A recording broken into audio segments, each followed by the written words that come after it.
Hello everyone. इस video में हम हिंदी की क्षितिज बुक का चैप्टर 11 रीड करेंगे, जिसका नाम है नौबत खाने में इबादत, और जिसके लेखक है वो है यंत्रित मिश्र। तो सबसे पहले हम इनका जीवन परिचय पढ़ेंगे। तो चलिए शुरू करते हैं। यंत्रित मिश्र का जन्म 1977 में अयोध्या उत्तर प्रदेश में हुआ। उन्होंने लखनऊ विश्वविद्यालय लखनऊ में हिंदी में एमए किया। वे आजकल स्वतंत्र लेखन के साथ अर्धवार्षिक साहित्य पत्रिका का संपादन कर रहे हैं। सन 1999 में साहित्यिक और कलाओं के संवर्धन और अनुशील के लिए एक सांस्कृतिक न्यास विमला देवी फाउंडेशन का संचालन भी कर रहे हैं। यंत्रेंद्र मिश्र के जीवन 3 काव्य संग्रह प्रकाशित हुए हैं। यदा कदा, अयोध्या तथा अन्य कविताएं, ड्योढ़ी पर आलाप। इसके अलावा शास्त्रीय गायिका गरिजा देवी के जीवन और संगीत साधना पर एक पुस्तक गिरिजा लेखी। ऋतुकाल के अंतिम प्रतिनिधि कवि द्वैदेव की ग्रंथावली 2000 का यह सह संपादन किया।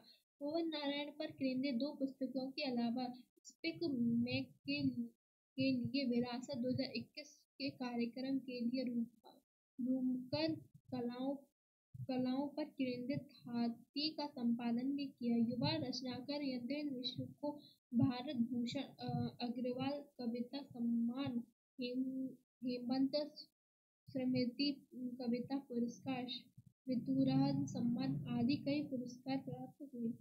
कविता, संगीत व अन्य ललित कलाओं के साथ साथ समाज और सांस्कृतिक के विविध क्षेत्रों में भी उनकी गहरी रुचि है। चलिए अब शुरू करते हैं।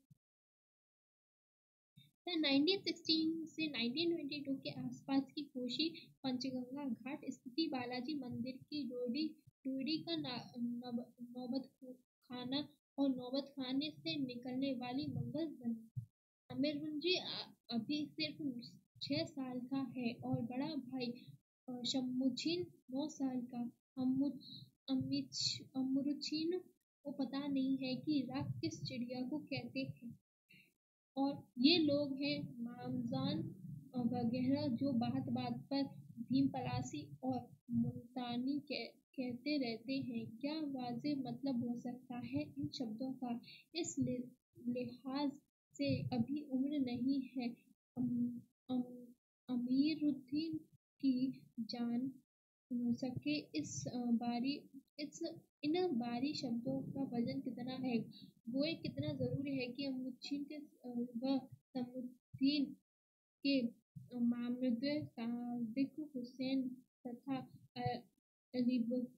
अलीबख्श देश के जाने माने शहनाई वादक है। विभिन्न रियासतों के दरबार में बजाने गाते रहते हैं। रोजाना मच्चे में बालाजी का मंदिर सबसे ऊपर था। हर दिन की शुरुआत वहीं डोडी पर होती है। मंदिर के विग्रह का पता नहीं कितना समझ है, जो रोज बदल बदल कर मुल्तानी, कल्याण, ललित और कभी भैरव रागों को सुनते रहते हैं। ये खानदानी पेशा है अलीबख्श के हर घर का।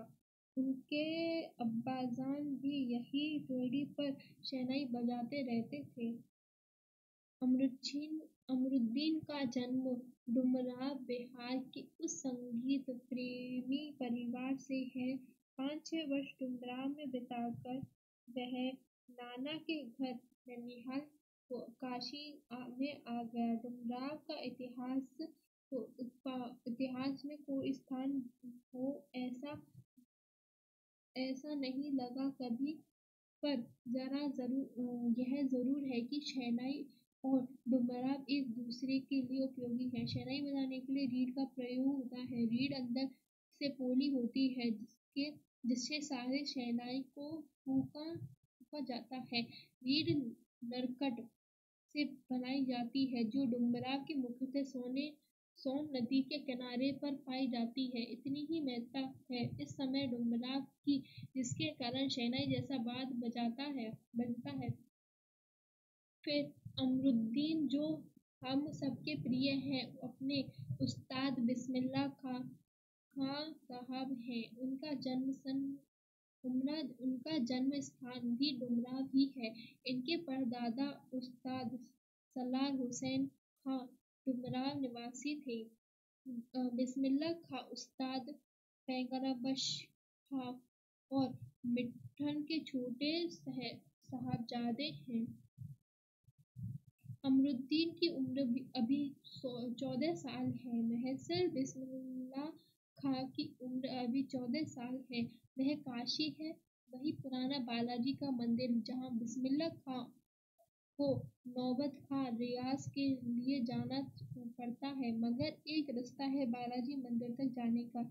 यह रास्ता रसूलबाई और बतूलबाई को यहाँ से होकर जाता है। इस रास्ते में अमरुद्दीन को जाना अच्छा लगता है। इस रास्ते में न जाने कितने तरह के बोल बनाव, कभी खुमरी, कभी टप्पे, कभी दादरा के मापते दयोडी तक पहुँचते रहते हैं। रसूलन और बतूलन जब गाती हैं तब अमरुद्दीन को खुशी मिलती है। अपनी डोरे साक्षात्कारों में बिस्मिल्लाह खां साहब ने स्वीकार किया है कि उन्हें अपने जीवन के आरंभिक दिनों में संगीत के प्रति आसक्ति इन्हीं गायक बहनों को सुनकर मिली है।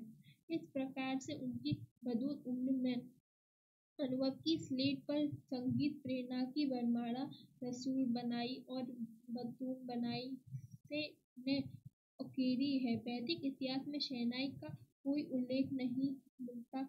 इससे संगीत शास्त्रगत शिशिरवादों में गिना जाता है। अरब देश में फूंककर बजाए जाने वाला वाद्ययंत्र नाड़ी होती है, को नए बोलते हैं। शहनाई को शानेह अर्थात शिशिरवादों में शाह की उपाधि दी गई है। 16वीं शताब्दी के उत्तरार्ध में तानसेन के द्वारा रची बंदिश, जो संगीत राग कल्पद्रुम से प्राप्त होती है, में शहनाई, मुरली, बंसी, श्रृंगी एवं मुरझंग आदि का वर्णन आया है। अवधी परंपरा लोकगीतों एवं चेदी में शहनाई का उल्लेख बार बार मिलता है। मंगल का परिवेश प्रतिष्ठित करने वाला यह गद्य जिन जगह पर मांगलिक विधि विधाओं के अवसर पर ही प्रयुक्त हुआ है। दक्षिण भारत के मंगल बाद नागस्वरम की तरह शहनाई प्रभाती की मंगल ध्वनि का संपूरक है।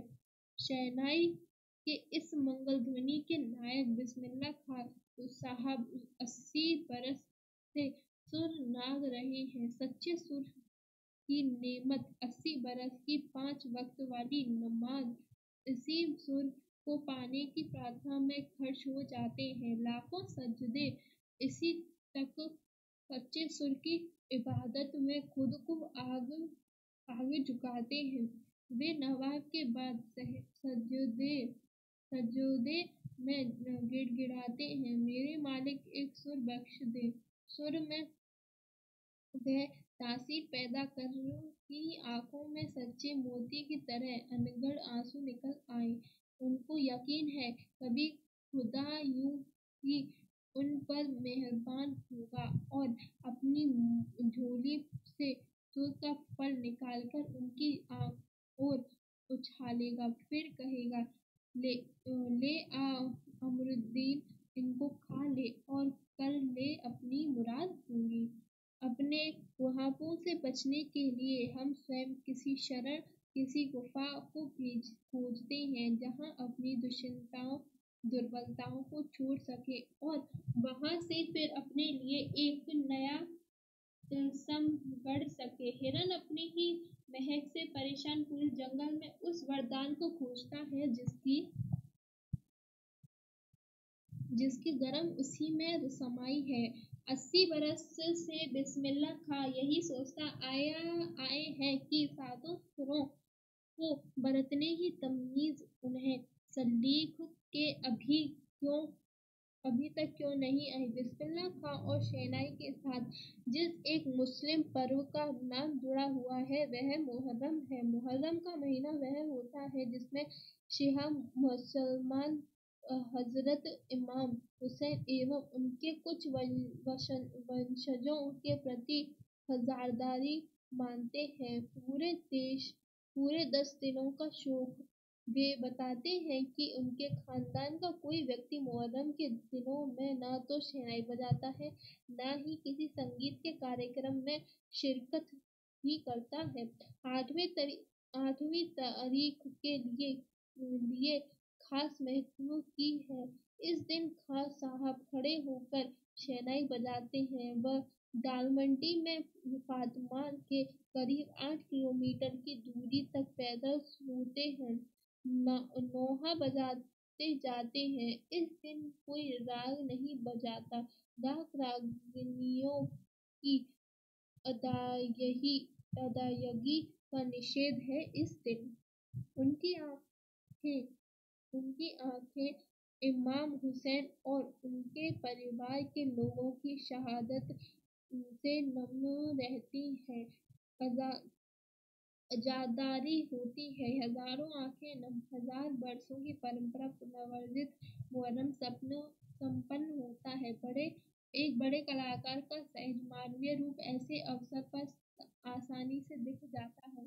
मुहर्रम के गर्मजाद माहौल से अलग कभी-कभी सुकून के क्षणों में वे अपनी जवानी के दिनों को याद करते हैं। वे अपने रियाज को कम, उन दिनों के अपने जुनून को अधिक याद करते हैं। अपने अब्बाजान और उस्ताद को कम पक्का महाल की कुलसुम हलवाई की कचौड़ी वाली दुकान व गीतावली और सुलोचना को ज्यादा याद करते हैं। कैसी सुलोचना उनकी पसंदीदा हीरोइन थी। बड़ी हास्यमय मुस्कुराहट के साथ गालों को चमकाती आती थी। खान साहब की अनुभवी आंखों को जल्दी ही खिसक से हंस देने की ईश्वर कृपा का आज भी दरस्तूर कायम है। इस बालसुलभ हसीन में कई यादें बंद हैं जो वे जब उनका जिक्र करते हैं तब उसी नैसर्गिक आनंद में उनकी आंखें चमकती उठती हैं। अमीरुद्दीन तब सिर्फ 4 साल का रहा होगा। छुपाकर नाना का शहनाई बजाते हुए सुनता था। रियाज के बाद जब अपनी जगह से उठकर चले जाएं तब जाकर ढेरों छोटी बड़ी शहनाइयों को भीड़ से अपने नाना वाली शहनाई ढूंढता और एक एक शहनाई को फेंक कर खारिज कर जाता। सोचता लगता है मीठी वाली शहनाई दादा कहीं और रखते हैं। जब मामू अलीबख्श खां शहनाई बजाते हुए सम पर आए तब धड़ से एक पत्थर जमीन पर मारता है। सम पर आने की तमीज उन्हें बचपन में ही आ गई थी, मगर बच्चे को यह नहीं मालूम था कि दादा वहाँ करके दी जाती है, सिर हिलाकर दी जाती है, तब तक नहीं। और बचपन के समय बच्चों के बुखार से तो उस समय 3rd क्लास के लिए 6 पैसे का मिलता था। दिन 2 पैसे आने से 2 पैसे लेती से लाने से लेता फिर घंटों लाइन में फिर सुलोचना को नई सुनी में आई तो वो अपनी हमारे पिता की फिल्म देखने जो बालाजी पर रोज बताने के भी उसे मिलती थी। एक अठवीं मेहनताना उस पर यह शौक जबरदस्त थी। सुलोचना कि कोई नई फिल्म न छूटे और कुलसुम की देशी घी वाली दुकान, वहाँ से संगीत में कचौड़ी इस तरह, क्योंकि कुलसुम जब कलकलाती घी में कचौड़ी डालती है उस समय छन से उठने वाली आवाज में उन्हें सारे आरोह अवरोह दिख जाते थे। राम जाने कितने न ऐसी कचौड़ी खाई होंगी, मगर इतना तय है कि खां साहब रियाज और स्वादी दोनों रहे हैं, और इस बात में कोई शक नहीं है कि दादा की मिठाई शहनाई अपने हाथ लगा चुकी है। काश में संगीत आयोजन की एक प्राचीन एवं अद्भुत परंपरा। यह आयोजन पिछले कई वर्षों से संकटमोचन मंदिर में होता आया है। यह मंदिर शहर के दक्षिण में लंका पर स्थित है। वह हनुमान जयंती के अवसर पर यहाँ 5 दिनों तक शास्त्रीय एवं उपशास्त्रीय गायन वादन की उत्कृष्ट सभा होती है। इसमें बिस्मिल्लाह खां अवश्य रहते हैं। अपने महजब के प्रति अत्यधिक समर्पित उस्ताद बिस्मिल्लाह खां की श्रद्धा काशी विश्वनाथ जी के प्रति की अपार है। वे जब कि काशी के बाहर रहते हैं, तब विश्वनाथ व बालाजी मंदिर की दशा की ओर मुंह करके बैठते हैं। थोड़ी देर ही सही, मगर उसी और शहनाई का प्याला जुम्मा दिया जाता है और भीतर की आस्था रीढ़ के माध्यम से बसती है। खान साहब की एक रीढ़ 15 से 20 मिनट के अंदर गीली हो जाती है। जब वे दूसरी रीढ़ का इस्तेमाल कर लिया करते हैं, अक्सर कहते हैं, क्यों करें मियाँ, ई काशी छोड़कर कहाँ जाएं। गंगा मैया, बाबा विश्वनाथ, यहाँ बालाजी का मंदिर, यह हमारे खानदान की कई पुश्तें में शहनाई बजाई है। हमारे नाना तो वहीं बालाजी के बड़े प्रतिष्ठित शहनाईबाज रह चुके हैं। अब हम क्या करें, मरते दम तक न यह शहनाई छूटेगी न काशी। जिस जमीन में हमें तालीम दी, वहाँ से अदब पाई, वो वहाँ कहाँ मिलेगी। शहनाई और काशी से बढ़कर कोई जन्नत नहीं इस धरती पर हमारे लिए। काशी संस्कृति की पाठशाला है। शास्त्रों में आनंदकान के नाम से प्रतिष्ठा, काशी में कलाधर हनुमान व नृत्य विश्वनाथ है। काशी में बिस्मिल्लाह खां है। काशी में हजारों सालों का इतिहास है, जिसमें पंडित कंठे महाराज हैं, विद्याधरी हैं, बड़े रामदास जी हैं, मौजुद्दीन खां है, और वह इन रसिकों से उपकृत होने वाला अपार जन समूह है। यह एक अलग काशी है, जिसकी अलग तहजीब है, अपनी बोली और अपने विशिष्ट लोग हैं। इनके अपने उत्सव हैं, अपना गम, अपना सेहरा बनना और अपना नोखा। आप यहाँ संगीत को भक्ति है। भक्त को किसी भी धर्म के कलाकार से कजरी की चेती है। विश्वनाथ को विशालक्षी से, बिस्मिल्लाह खां को गंगाद्वार से अलग करके नहीं देख सकते। अक्सर समारोह एवं उत्सवों में दुनिया कहती है, ये बिस्मिल्लाह खां है। बिस्मिल्लाह खां मतलब बिस्मिल्लाह खां की शहनाई। शहनाई का तात्पर्य बिस्मिल्लाह खां का हाथ। हाथ से आशय इतना भर की बिस्मिल्लाह खां की फूंक और शहनाई की जादुई आवाज का असर हमारे सिर है। ऐसा नहीं बोलते जाएंगे, शहनाई में सात सुर लेकर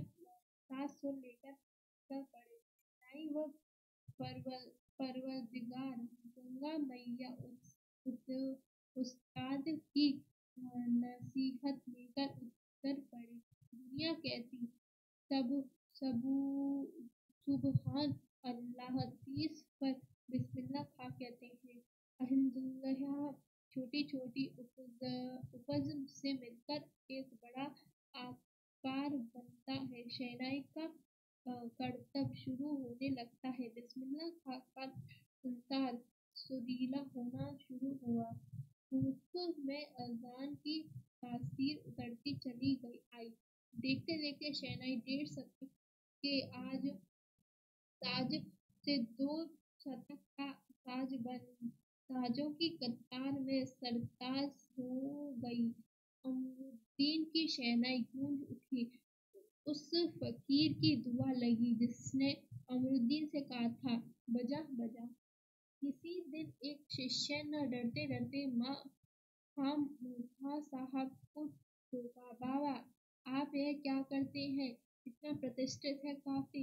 अब तो इतना आपको भारत रत्न भी मिल चुका है।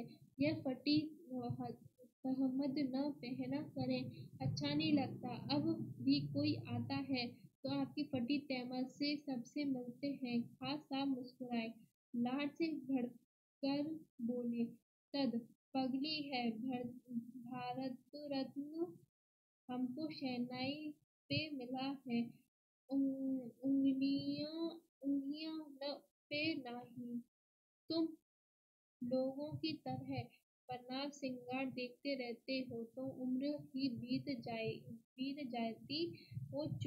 हो चुकती शहनाई तब क्या काफ रियाज हो पाता। ठीक है बेटी, आगे से नहीं पहनेंगे,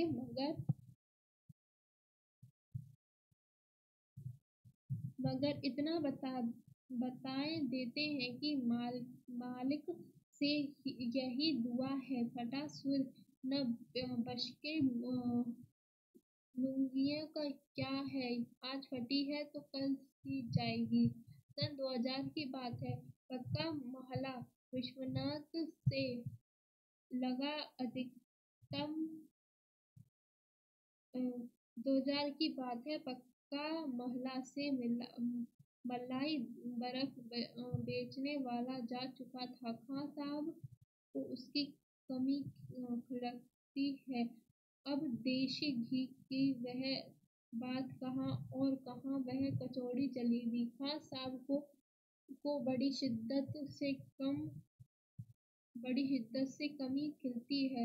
सब संगीतियों के लिए गायकों के मन में कोई आदर नहीं रहा। खान साहब अफसोस जताते हैं, अब घंटों रियाज को कौन पूछता है। हम हैरान है बिस्मिल्लाह खां कहाँ कहाँ वह कजली चीती और अदब का जमाना। सचमुच हैरान करती है काशी। पक्का महाल से जैसे मलाई बरस गया। संगीत साहित्य और उद्योग की बहुत सारी परंपराएं लुप्त हो गई हैं। वह सारे सुर साधक और सामाजिक की भांति बिस्मिल्लाह खां को इन सब की कमी खलती है। काशी में जिस तरह बाबा विश्वनाथ और बिस्मिल्लाह खां एक दूसरे के पूरक रहे हैं, उसी तरह मुहर्रम ताजिया और होली अबीर अबीर गुलाल की गंगा जमुनी संस्कृति भी एक दूसरे के पूरक रहे हैं। अभी जल्दी ही बहुत कुछ इतिहास बन चुका है। अभी आगे बहुत कुछ इतिहास बना है।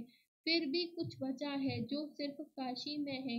काशी आज भी संगीत के स्वर पर जगती है, उसी की थापे पर सोती है। काशी में मरण भी मंगल माना गया है। काशी आनंद कानन है।